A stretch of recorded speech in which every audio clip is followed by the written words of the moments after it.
안녕하세요. 여러분과 트랙 노드사인 교제를 진행하고 있는 류구영입니다. 오늘은 이제 구가 사도행전을 다루게 되는데요. 이 사도행전은 맨 처음 시작 부분이 스토어 부인의 그 오두막집, 톰 아저씨의 오두막 때문인지 오두막집으로 그 이야기를 시작을 하고 있죠. 스토어 부인은 우리가 알고 있는 것처럼 톰 아저씨의 오두막, 엉클 톰스 캐빈이라는 책을 쓰신 분으로 유명합니다. 문학적으로도 19세기에 아주 유명한 책으로도 이름을 알리기도 했지만, 이 책의 또 다른 중요한 점은 그 당시 미국의 남과 북의 그 극명한 시대상을 다루고 있기도 하고요. 그 다음에 그 북부 지방에서는 이 남부 지방에서 일어나는 이 노예제도에 대해서 아주 크게 이해할 수 있는 기회가 되기도 했습니다. 당시 미국은 독립하고 얼마 안 돼서 이 북부 지방은 공업 중심으로 이제 발전하고 있었다면, 남부 지방은 이제 면화 재배를 중심으로 한 농업으로 발전을 하게 됐죠. 원래 이 미국은 영국이나 이 유럽 지방의 사람들이 이주해 오면서 이 사람들이 이제 이민자들로 구성이 되었는데, 초기 남부 지방의 농업은 원래는 대지주들이 사람들을 이제 유럽에서 계약직 하인으로 데려와서 몇 년간 종사를 하게 하다가 이제 자유롭게 생활을 영위하게 하는 그런 덴티드 서번트라는 그런 제도를 운영을 했었어요. 근데 이 덴티드 서번트 자체가 그 계약직이고 몇 년 이내에 아까 말씀드린 것처럼 자유롭게 자기 삶을 영위하도록 이제 나갈 수 있었기 때문에 그 많은 노동력을 필요하는 이 면화 재배에는 큰 도움이 되지 않았던 거죠. 그리고 수익적으로 좀 손해가 있었다고 생각을 했고, 그래서 이때 사람들이 생각한 방법이 이미 유럽에서는 널리 퍼져 있던 노예 제도를 미국에서도 도입을 하게 된 겁니다. 그래서 아프리카에 있던 흑인들을 잡아다가 납치해다가 유럽 이 사람들이 하듯이 동일하게 미국에서도 이 노예 제도를 시작을 하게 된 거죠. 이렇게 노예 제도가 활성화가 되고서 그러한 노예 제도로 이제 번영을 누리기 시작하는 이 남부 사람들 입장에서는 이 톰 아저씨 오두막이라는 책을 쓴 스토어 부인이 아주 눈에 가시처럼 여겨졌을 거예요. 스토어 부인은 어떤 분이었냐면 북부 지방 사람으로 북부에서 자라나서 이 노예 제도로 인해서 그 남부에서 탈출해 온 사람들을 많이 봐왔고, 그런 사람들을 도와주기 위해서 우리 책에도 나오지만 언더그라운드 레일로드라고 하는 그 흑인 노예 탈출을 이렇게 지원해주는 그런 곳에서 함께 참여하면서 흑인 노예들을 이렇게 돕는 역할을 많이 했었고요. 그다음에 그 워싱턴 D.C.에 살면서 자기 오빠가 그 워싱턴 D.C.에는 한 신문사를 운영하고 있었던 분이라고 그래요. 그래서 그분의 그 신문에 우리가 알고 있는 이 톰 아저씨의 오두막을 이 소설 형식의 이야기를 이렇게 기고를 하게 되면서 이게 그리고 소설로 발간이 되고, 그 당시 한 해에 35만 부까지 팔리는 대단한 베스트셀러가 될 정도로 유명해졌다고 하죠.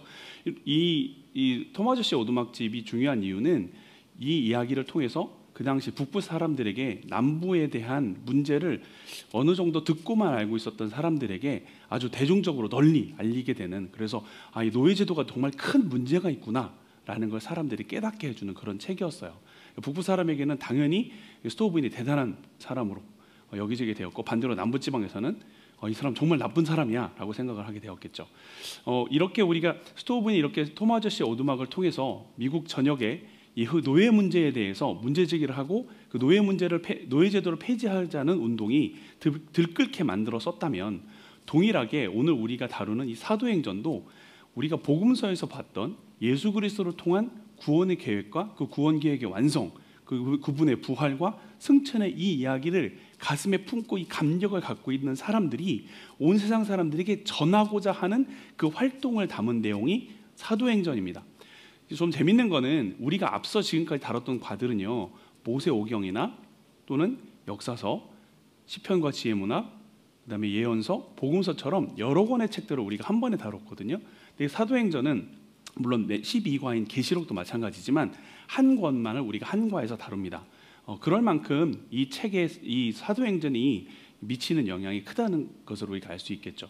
우리 학생들에게 이 사도행전이 어떤 영향을 끼쳤는지, 우리 사도행전의 내용들이 예수 그리스도를 전파하고자 하는 열망을 가진 사람들이 예수 그리스도를 어떻게 전했는지가 드러나는 책이라는 것을 아이들에게 알게 해주시고, 거기서 드러나는 베드로나 바울과 같은 사람들의 그런 활동들에 대해서 아이들이 좀 관심을 갖게 만들어 준다면 우리 사도행전의 과의 진행이 잘 이루어질 것 같습니다.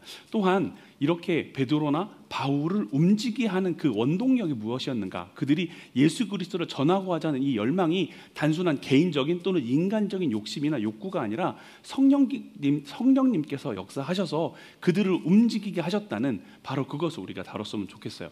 제가 그 스토브인 어렸을 때 아마 제 기억이 맞으면 4학년 때쯤에 읽었었는데 그때 읽었던 내용들이 지금도 기억납니다. 스토브인이 그 전기 속에서 그 소설이 아주 유명해진 다음에 링컨 대통령을 만나요. 남북전쟁 와중에 링컨 대통령이 스토브인을 만나서 이렇게 얘기하죠. 아니 이렇게 작고 귀여운 부인 때문에 이 남북전쟁이 일어났구려라고 이제 농담처럼 이렇게 얘기를 하고 당신의 이 글로 인해서 우리가 참된 것을 깨우쳤습니다라고 말을 하니까 스토브인이 그 글을 쓴 건 제가 맞지만 이 글을 쓰게 하신 분은 하나님이십니다. 성령님께서 저를 감동하셨습니다. 라고 써있던 걸 제가 기억을 해요.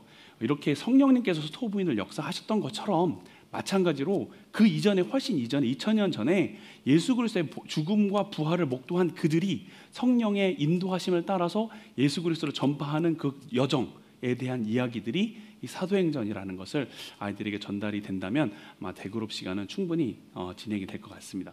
대그룹 시간에 성령의 역사하심으로 제자들, 사도들이 어떠한 하나님의 사역을 했는지 그리고 교회를 어떻게 이루어 나갔는지를 설명하고 나면 이제 성령께서 어떻게 역사하시는지에 대해서 소그룹 시간에 나눌 수 있도록 하시면 됩니다. 소그룹 시간에 나눌 내용들이 이제 파워 증강에 나와 있는데요. 파워 증강을 보시면 요한복음부터 로마서 8장 5절까지 5개 성경 구절들이 이렇게 나와 있습니다. 요한복음 16장 3절은 아이들이 외웠던 성경 구절이니까 아마 쉽게 찾아낼 수 있겠죠. 그래서 모든 진리 가운데로 인도하신다는 말씀을 통해서 아이들이 진리와 거짓을 구별하도록 도우신다는 답변을 아마 끌어낼 수 있을 거고요. 다음에 사도행전 13장 2절을 보면 주를 섬겨 금식할 때 성령이 이르시되 내가 불러 시키는 일을 위하여 바나바와 사울을 따로 세우라 하시니 라고 돼 있어요. 그래서 이거를 아이들이 끌고 올 때 하나님의 말씀에 따라서 어떠한 일을 할지 정해진다는 것을 가지고 아이들이 사람들을 인도하고 지시하신다라고 끌어올 수도 있는데 아이들이 생뚱맞게 금식한다는 걸 끌어내는 아이들도 있을 수 있습니다. 실제로 있었고요. 이 경우는 약간 가이드만 해주시면 되고요. 그 다음에 고린도서 12장 28절 말씀은 그 여러 가지 은사들에 대해서 이야기를 하는 거라 아이들이 그렇게 어렵지 않을 것 같습니다. 갈라디아서 5장 22절 23절은 9가지 설명의 열매를 다루고 있는 거죠. 오직 성령의 열매는 사랑과 희락과 화평과 오래참과 자비, 이렇게 성령의 9가지 열매를 통해서 아이들이 단순하게 이걸 가지고 그냥 말씀만 보고서 성령의 열매를 맺어요라고 할 수 있어서 거기에 대해서는 이러한 성령의 열매를 통해서 올바른 행동을 선택할 수 있게 한 성령님께서 너희에게 그러한 능력을, 사랑을 선택할 수 있게 희락을 어떻게 너희들이 나눌 수 있을지에 대해서 가이드를 해주셔라고 좀 아이들을 지도해 주시면 되고요.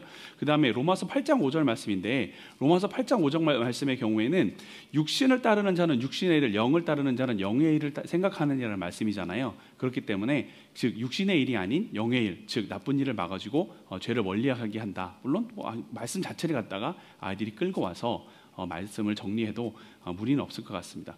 다시 정리하자면 우리 대그룹 시간에는 성령님의 역사하심에 대해서 또 이 예수 그리스도의 그 부활 승천에 대한 이 마음, 이것을 열망을 또 이 기쁨을 전하고자 했던 제자들과 또 제자들뿐만 아니라 같이 있던 그 모든 사람들의 마음을 성령님께서 북돋아 주시고 교회를 점점 세워 나가는 과정에 대해서 대그룹 시간에 진행을 해주신다면 소그룹 시간에는 그렇게 그들을 움직이게 하였던 성령님께서 실제로 어떻게 사역하시는지, 어떻게 역사하시는지를 우리 아이들과 나눠주면 될 것 같습니다.